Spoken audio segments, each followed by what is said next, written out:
जय श्री राम। माननीय अध्यक्ष महोदय, मैंने अपने जीवन के 50 साल जहाँ गुजारे हैं उसके बारे में कुछ हार्ड फैक्ट्स रखना चाहता हूँ आप सदन के सामने, यानी फिल्म एंड टीवी इंडस्ट्री। इस इंडस्ट्री में जो नींव के पत्थर होते हैं वो छोटे और मझोले कर्मचारी होते हैं, टेक्नीशियंस छोटे कलाकार होते हैं। इन कलाकारों का बहुत शोषण होता है, श्रमिकों का बहुत शोषण होता है। कॉन्ट्रैक्ट भी होते हैं जो अधिकतर फिल्म निर्माताओं और निर्देशकों के पक्ष में होते हैं। इन पर भारत सरकार और राज्य सरकार के श्रम कानून लागू होने चाहिए। इन्हें सुविधाएं मिलनी चाहिए, जैसे काम के निर्धारित घंटे, फायर सेफ्टी, इलेक्ट्रिकल मिसहैप से बचना चाहिए, निर्धारित समय के पश्चात ओवरटाइम होना चाहिए, श्रम कानून के अनुसार अवकाश, महिला कामगारों को प्रसूति अवकाश, चिकित्सा सुविधा। अपने जीवन के संध्या काल में जब इन कर्मियों की आय का कोई साधन नहीं रहता, उस समय सभी सरकारी कानूनों के अंतर्गत सुविधाएं मिलनी चाहिए, जैसे प्रोविडेंट फंड, ग्रेच्युटी, श्रमिक अस्पताल इत्यादि भी इन्हें उपलब्ध कराए जाने चाहिए। इन लोगों के लिए एक स्टैंडर्ड कॉन्ट्रैक्ट तैयार करके निर्माताओं के लिए उस कॉन्ट्रैक्ट को साइन करना आवश्यक बना दिया जाए। फिल्म निर्माण के लिए छोटे कलाकार बहुत अनिवार्य अंग होते हैं। मेरा माननीय I&B मिनिस्टर और श्रम मंत्री जी से आग्रह है कि दोनों मंत्रालयों की एक कमेटी का गठन किया जाए जो इन वर्कर्स को सभी सुविधाएं दिला सकें जो किसी भी दूसरी इंडस्ट्रीज़ के वर्कर्स को मिलती हैं। Thank you ma'am. जय श्री राम। माननीय सदस्य श्री प्रदीप पुरोहित जी।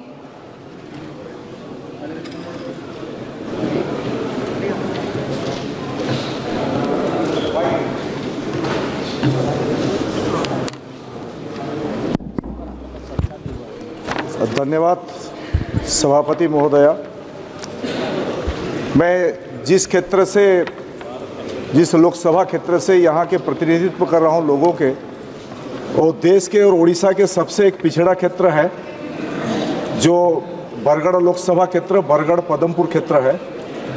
मैं धन्यवाद देना चाहता हूँ देश के यशस्वी प्रधानमंत्री नरेंद्र मोदी जी को और देश के रेलवे मंत्री अश्विनी वैष्णव जी को।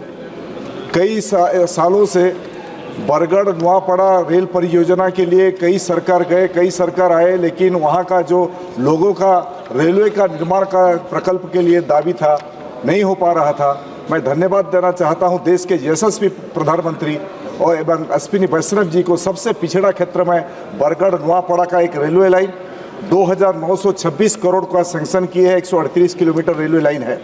यह परियोजना पश्चिम उड़ीसा के लिए एक मील का पत्थर साबित होगी और इसके साथ ही रोजगार सृजन में भी महत्वपूर्ण योगदान देगी।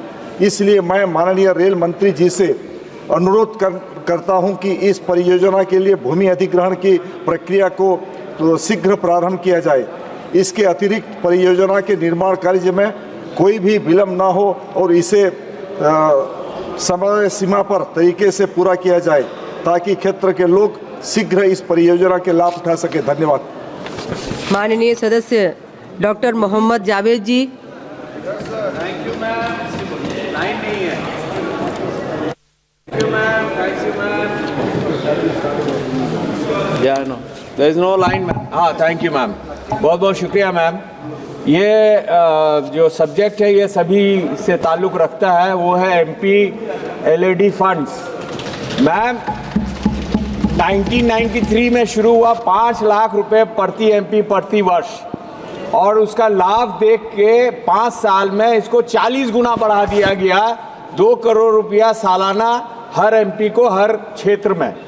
मैम पिछले 14 साल से 5 करोड़ से एक नया पैसा नहीं बढ़ा।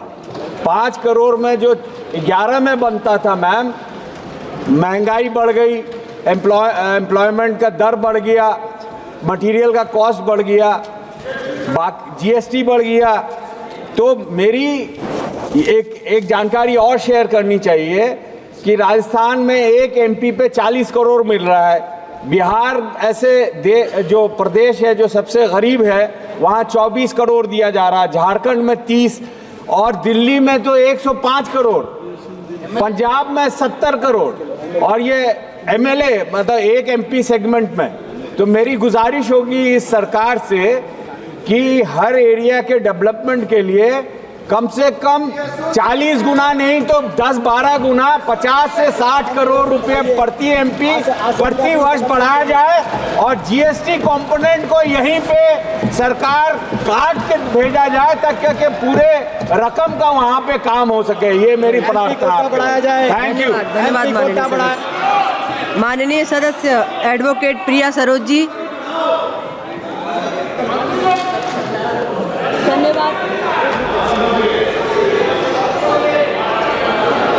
धन्यवाद माननीय अध्यक्ष जी। मैं आपके माध्यम से माननीय रेल मंत्री जी का ध्यान नॉर्थर्न रेलवे के जलालगंज रेलवे स्टेशन जनपद जौनपुर उत्तर प्रदेश की ओर आकृष्ट करना चाहती हूँ। ये रेलवे स्टेशन अपनी श्रेणी के अन्य रेलवे स्टेशन की तुलना में रेवेन्यू के दृष्टिकोण से अत्यधिक महत्वपूर्ण है। इस स्टेशन से किराकत तहसील, मड़ियाऊँ तहसील, पिंडरा तहसील तथा सिरकोनी जैसे अन्य जगहों से लोग आकर ट्रेन पकड़ते हैं। पूर्व में इस स्टेशन पर वरुणा एक्सप्रेस ट्रेन का ठहराव था जो कि कोरोना काल में बंद कर दिया गया। वरुणा एक्सप्रेस ट्रेन के ठहराव के समय पर ही शटल एक्सप्रेस ट्रेन नंबर 20401 और 20402 का संचालन वाराणसी से लखनऊ तथा लखनऊ से वाराणसी के बीच में किया जा रहा है। अफसोस की बात यह है कि दोनों शटल एक्सप्रेस वे जलालगंज रेलवे स्टेशन पर ठहराव ना होने से यहाँ की आम जनता को अत्यधिक कठिनाइयों का सामना करना पड़ रहा है। इसके अलावा रेलवे को रेवेन्यू का भारी नुकसान हो रहा है। ऐसी स्थिति में मैं माननीय अध्यक्ष जी आपके माध्यम से माननीय रेल मंत्री जी से निवेदन करती हूँ कि शटल एक्सप्रेस ट्रेन नंबर 20401 और 20402 का ठहराव की स्वीकृति जलालगंज रेलवे स्टेशन पर प्रदान की जाए। इससे न केवल क्षेत्र जनता को राहत मिलेगी बल्कि रेलवे का राजस्व भी बढ़ेगा और क्षेत्र की समग्र विकास होगा। धन्यवाद अध्यक्ष जी। माननीय सदस्य श्री दिलेश्वर कोमत जी।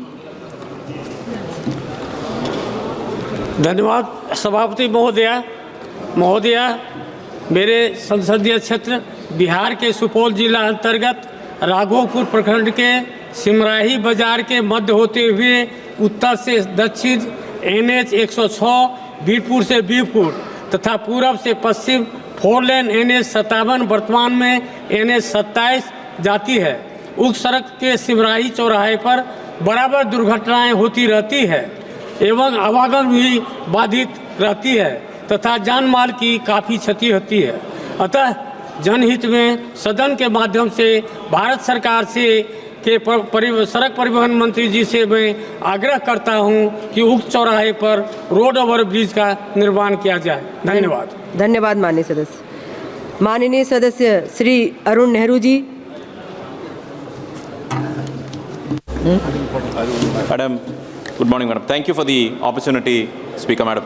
The important point that I want to bring to the attention of this House is the requirement of a railway line, madam, through my constituency, Perambalur, in Tamil Nadu. The advantages have been explained over time and again on the need for the railway line, which is the only non-railway region in Tamil Nadu, madam. All the other sectors have a railway line within 40-kilometer radius, but this railway line of approximately 160 kilometers can help the nation grow in two ways, madam. It has the largest non-leather footwear factory in the country, madam. 50,000 people are going to be employed in that factory. Second, the largest amount of maize production in the country happens in Perambalur, madam, which is about 5 lakh metric tons. Now, connecting railway line will help people work to the factory and also improve agricultural productivity, thereby increasing the contribution to the national growth, madam. I urge through you, madam, the Railway Minister to please expedite this project for the growth of the nation. Thank you, madam. माननीय सदस्य सुश्री प्रणीति जी। धन्यवाद speaker madam. मैं आपके माध्यम से सरकार को आकर्षित कुछ मेरे मतदार संघ के क्षेत्र के इश्यूज को करना चाहती हूँ। माझ्या मतदारसंघात गेले काही वर्षापासून समांतर जलवाहिनीचं काम प्रलंबित आहे। सोलापूर शहराला अजूनही 5-6 दिवसातून एकदा पाणी मिळतं आणि म्हणून हे काम आमचे नितीन गडकरी जी असतील, मुख्यमंत्री असतील, दोघं एकमेकांचे चांगले मित्र आहेत। दोघांनी बसून, कारण का तिकडे भूसंपादनचे खूप विषय आहेत, शेतकऱ्यांना कॉम्पेन्सेशन मिळत नाही आहे, म्हणून ह्या समांतर जलवाहिनीचं काम अजूनही रखडलं आहे, जी NTPCनी आम्हाला काही वर्षापूर्वी दिलेली, पण ते काम रखडलं असल्यामुळे अजूनही सोलापूर शहराला पाणी असून सुद्धा, उजनी डॅम भरला असून सुद्धा 5-6 दिवसातून एकदा पाणी मिळतं आणि म्हणून लवकरात लवकर स्टेट गव्हर्नमेंट आणि NHAIच्या मिनिस्टरनी एकत्र बसून हा तोडगा काढून हा समांतर जलवाहिनीचं काम, जेव्हा इलेक्शन येतं तेव्हा मोठे मोठे प्रॉमिसेस केले जातात, पण अजूनही ते काम झालं नाही. आमच्या लोकांना वंचित राहायला लागतं. तसंच सोलापूर शहराच्या आजूबाजूला जी गावं आहेत, बीबीदार, अकोले काठी, सावळेश्वर, कारंबा, इथे दूषित पाणी एका तलावात सोडलं जातं MIDC चिंचोळीकडून, आणि म्हणून त्या गावांना बोर जरी मारला तरी त्याच्यातून दूषित पाणी येतं. ते पिकं उगवू शकत नाही, सगळ्या जमिनी खराब झाल्यात. ह्याच्यात पण लवकरात लवकर सेंट्रल गव्हर्नमेंटनी तोडगा काढायला पाहिजे. आणि जेव्हा जेव्हा तिथे पंतप्रधान येतात तेव्हा टेक्स्टाईल पार्कची आम्ही मागणी केली आहे एवढ्या वर्षापासून. अजूनही सोलापूरला कोणत्याही प्रकारचं टेक्स्टाईल पार्क मिळालं नाही आहे. त्यासाठी मी आज इथे उभी आहे. धन्यवाद स्पीकर मॅम. माननीय सदस्य श्री असादुद्दीन ओवैसी जी. Thank you, madam. Madam, the Places of Worship Act 1991 Act imposes a non-derogable obligation towards enforcing a commitment to secularism under the Indian Constitution. The law is hence a legislative instrument designed to protect the secular features of the Indian Constitution, which is one of the basic features of the Constitution. Non-retrogression is the foundational feature of the fundamental constitutional principles of which secularism is a core component. The Places of Worship Act is thus a legislative intervention which preserves non-retrogression as an essential feature of our secular values. Historical wrongs cannot be remedied by people taking the law in their own hands. In preserving the character of the Places of Worship Act, Parliament has mandated in no uncertain terms that history and its wrongs shall not be used as instruments to oppress the present and future. Madam, this was said in the 7-judge constitutional bench in the judgment of Babri Masjid Ram Mandir. I demand from the government that to execute the laws made by Parliament, its non-enforcement is a violation of Parliament's sovereignty. Madams, 12 egregious cases have been filed against masjid and dargahs to convert or change their character, which includes Baba Budangi Dargah in Karnataka, Biju Mandil Masjid in Vidisha, Madhya Pradesh, Baduddin Shah Dargah in Bagpat. The Modi government must give a clear answer as to its commitment to implement and defending laws made by Parliament. The Modi government must file a reply in Supreme Court defending the law in the interest of a country and to uphold the Parliament's sovereignty. Madam, I demand that this government does not take this country back to the era of 18 and 90s, which was a very dark period in history of our country. कहीं ऐसा ना हो madam कि लम्हों ने खता की, सदियों ने सजा पाई. मैं हुकूमत से इस बात का मुतालबा करता हूं कि ऐसी तंजीमों की हरगिज सियासी तौर पर सरपरस्ती ना करें जो इस मुल्क को कमज़ोर करना चाहते हैं. बहुत बहुत शुक्रिया.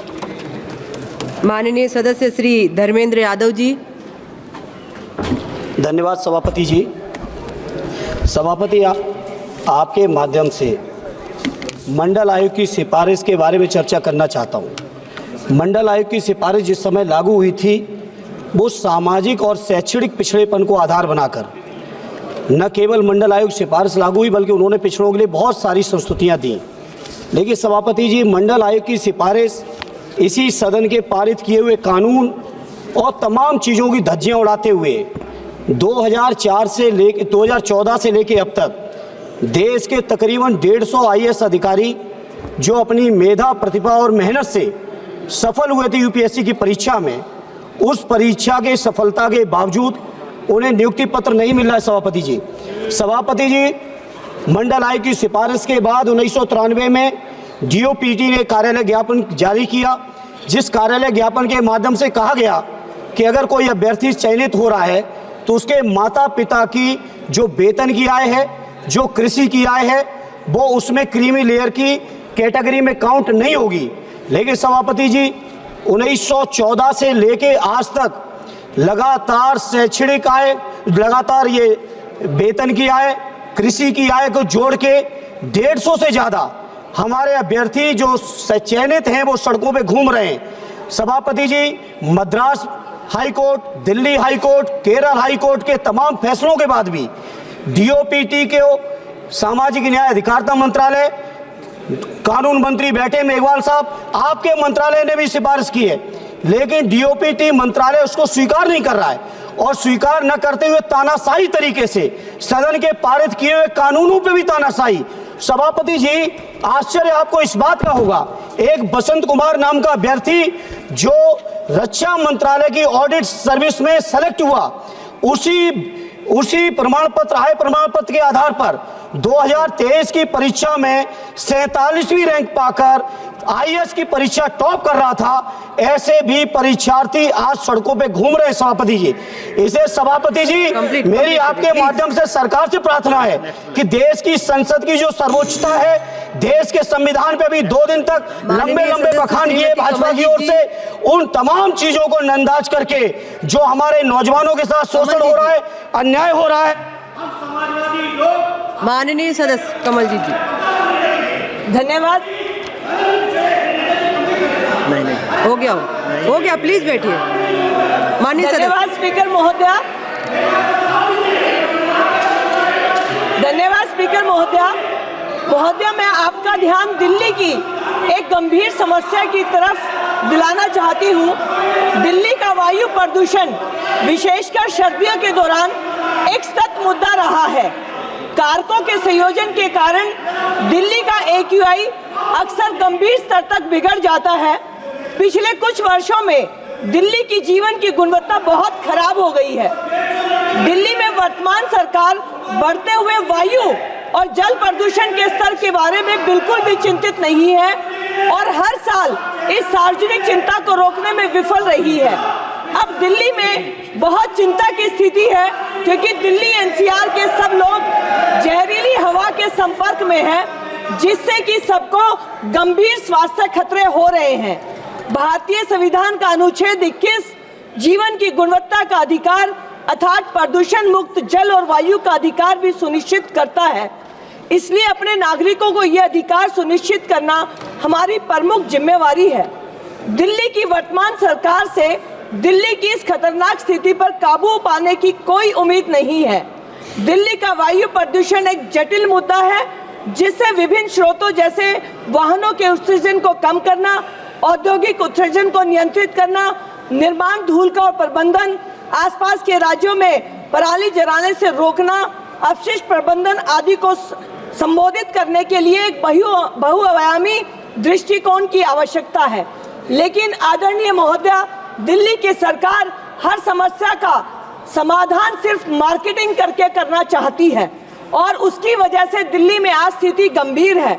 मैं कहना चाहती हूँ कि दिल्ली की हालत ये है कि दीवारों पर लगे हैं इतने इश्तिहार कि नजर ही नहीं आती कोई भी दरार। झूठे वादों को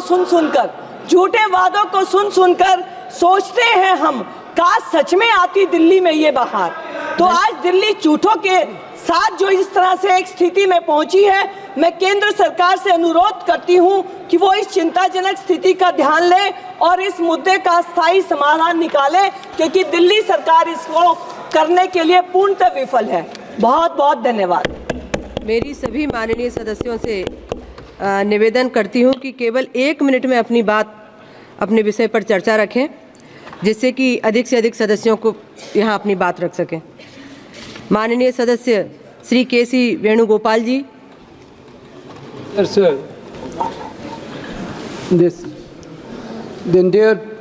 most of the people of Kerala are working all over the world, especially in all over the part of the India also. Sir, most of the people, those who are working outside Kerala, are low-income group people.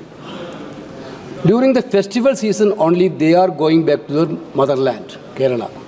Now the Christmas is already there on 25th, and New Year celebration is also there. Every Keralites are finding difficult to travel back to Kerala because of the shortage of trains. Every day, the media of Kerala is reporting this only. Everybody is in a great distress. So therefore, there are additional special trains usually to be there for these festival seasons. This year, there is no sufficient festival, this additional trains also. So my request to the government has to sanction additional trains, special trains for Kerala for this festival season, for the Christmas and the New Year. Otherwise, it will be a great turmoil for the passengers of the Kerala people. I think government should look into it. धन्यवाद। माननीय सदस्य श्री राजा भाऊ वाजे जी।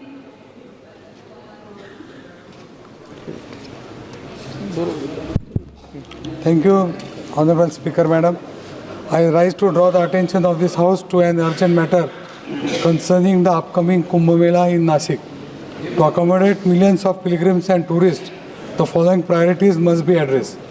1. Comprehensive infrastructure development, construction of and upgradation of roads, bridges and transportation networks, including the Dwarka Nashik Road Bridge and the Outer Ring Road, renovation of the Nashik Road railway station and the bus stand with special trains and buses for visitors. Second, madam, basic amenities for pilgrims, adequate sanitation facilities, drinking water and waste management systems, establishment of healthcare centers and development of affordable accommodation facilities, including 10 cities.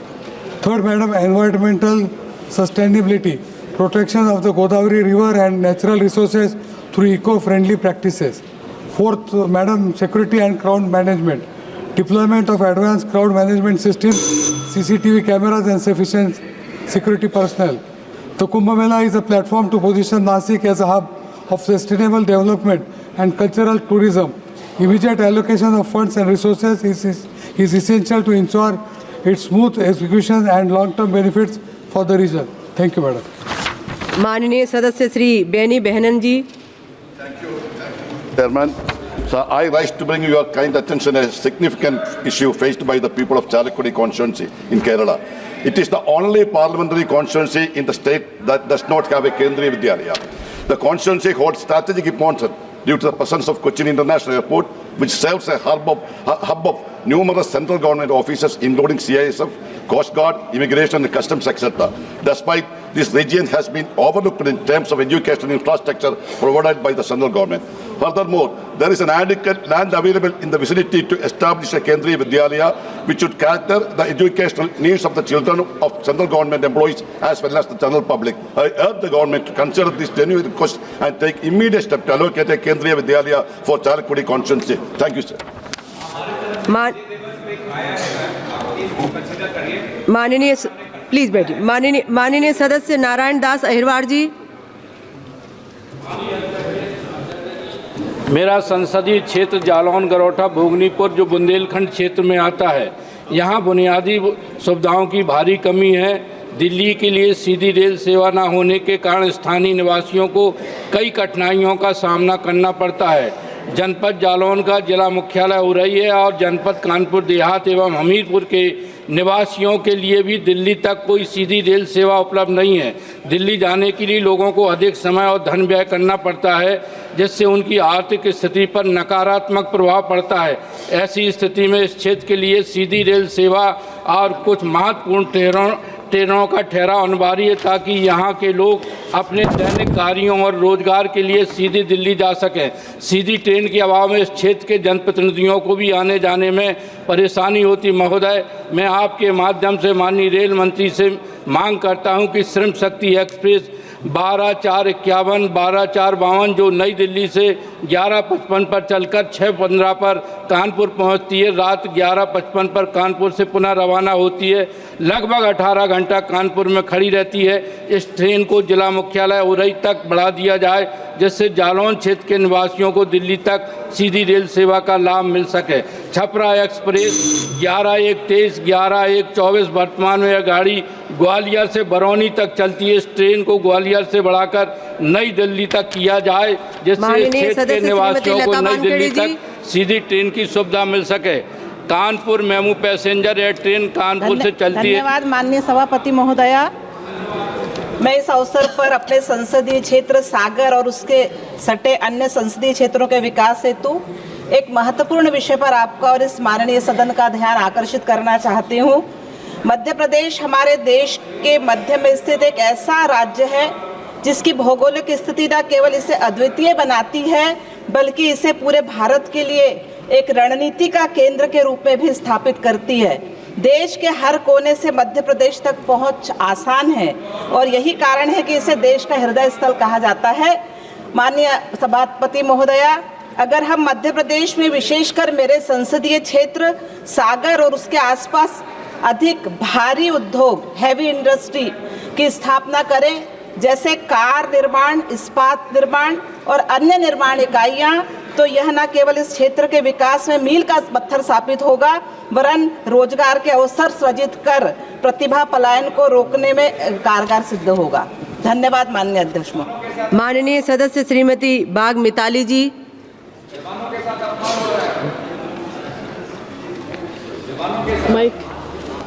Mic নেই ধন্যবাদ মহাশয় আমাকে বলার সুযোগ করে দেওয়ার জন্য শ্রী শ্রী ঠাকুর রামকৃষ্ণ মহাশয়কে প্রণাম।